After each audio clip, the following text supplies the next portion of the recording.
So mga tol, alam na nga po ng karamihan na nito lang mga nakalipas na buwan, usap-usapan po ang pagbabalik ni Legend 8 Division World Champion Manny Pacquiao sa boxing para harapin po ang kasalukuyan WBC Welterweight World Champion Mario Barrios. Ibinalita nga po ng kampo ni Manny Pacquiao mga tol at maging si Manny Pacquiao na magbabalik siya sa boxing. Ngunit wala pong petsa na ibinigay si Manny Pacquiao kung kailan ito. Sinabi lang ni Pacquiao mga tol na abangan lang umano natin ang pagbabalik niya. At nito lang nakaraang linggo mga tol nang ma-interview ang presidente ng WBC na si Mauricio Sulaiman. Sinabi po ng presidente ng WBC na maglalaban daw si Manny Pacquiao at Mario Barrios sa July 19. At ngayong araw lang mga tol, sumabog na po ang balita na kumpirmado na maglalaban si Manny Pacquiao versus Mario Barrios. Inilabas nga po ng pinagkakatiwalaang source na ESPN ang balitang yan na kinumpirma ni Andreas Hell noong Webes. Sa July 19 na nga daw ang laban mga tol, nagaganapin sa Las Vegas. Kumalat nga po agad ang balita mga tol sa iba't ibang boxing website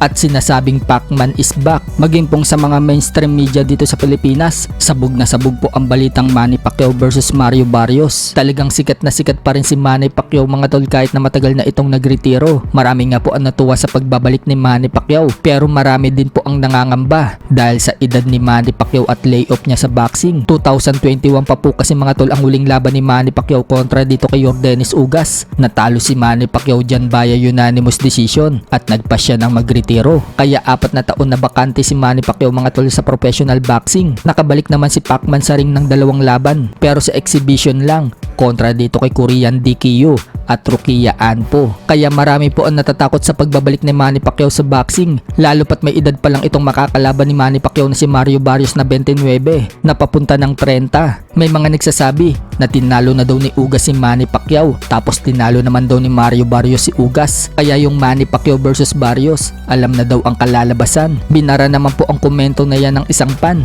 at sinabing tinalo naman daw ni Turman si Mario Barrios na tinalo naman daw ni Manny Pacquiao itong si Kit Turman. Yan daw ang sinasabing style makes fights. May mga nagsasabi naman mga tol na ang problema lang daw ngayon kay Manny Pacquiao, no more spring legs na daw ito. Hindi daw katulad ng dati. Nag-cramps pa nga daw ang paan ni Manny Pacquiao sa laban nito kay Ugas. Natatakot din ang ibang mga fans mga tol. Baka daw magka-brain damage si Manny Pacquiao. May nagsasabi din na pera-pera lang daw yan. Babawiin lang daw ni Manny Pacquiao yung mga nagastos nito sa pangangampanya. So kung may mga negatibong pananaw na mga fans, meron naman mga positibo.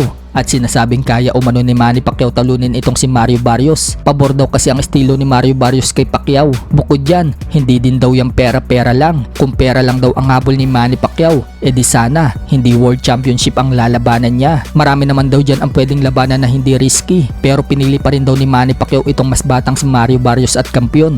At gagawin umano yan ni Manny Pacquiao para dagdag legacy. Kapag nangyari kasi yan mga tol, mabibreak ni Manny Pacquiao ang sarili niyang record na pinakamatandang naging World Champion sa welterweight division. Naging world champion nga po si Manny Pacquiao mga tol sa edad ng 40 nang talunin niya si Kit Turman. At kapag nakalusot siya kay Mario Barrios mga tol, 46 years old, naging world champion pa siya. Mapapantayan niya na itong si George Foreman na naging world champion sa edad ng 46 pero wala pa rin po makakabreak sa record ni Bernard Hopkins na naging world champion sa edad na 49.